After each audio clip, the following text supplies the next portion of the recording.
তোমার আজকে কেমন লাগছে? ভালো আছে। মাম্মির বই দিয়ে খুলতে কেমন লাগলো? ভালো।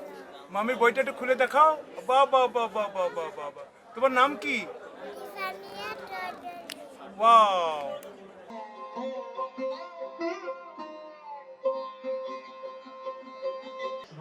এটার দুটো কারণ।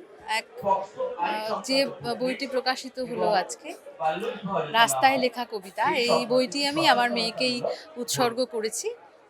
সেই কারণেই আমার ইচ্ছে ছিল সবাই তো যারা সেলিব্রিটি তাদের দিয়ে বইয়ের উদ্বোধন করান। আমার এখানে একটুখানি অন্যরকম ভাবনা ছিল যে যাকে বইটা আমি উৎসর্গ করেছি সেই বইটি উদ্বোধন করুন, সেই কারণে মেয়েকে দিয়ে করানো।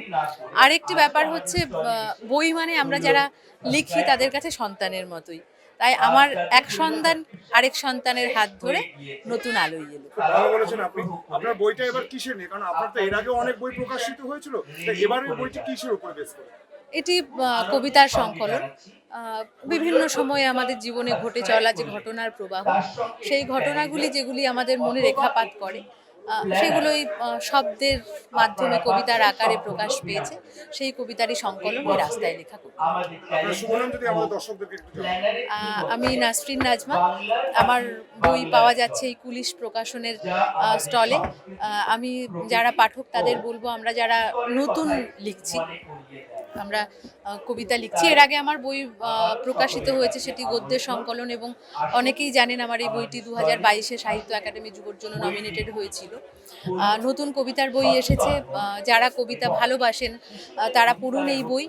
যদি আপনাদের এই কবিতা পড়ে ভালো মনে হয় আপনাদের মতামত জানাবেন, যদি কোথাও ভুল মনে হয় সেটিও যদি অবশ্যই জানান, তাহলে আমাদের আরো ভালো লিখতে সুবিধে হবে। পাঠকরা এই স্টল মানে এই স্টল নাম্বারটা কত আর কোন কোন কত নম্বর স্টলে পাওয়া যেতে পারে?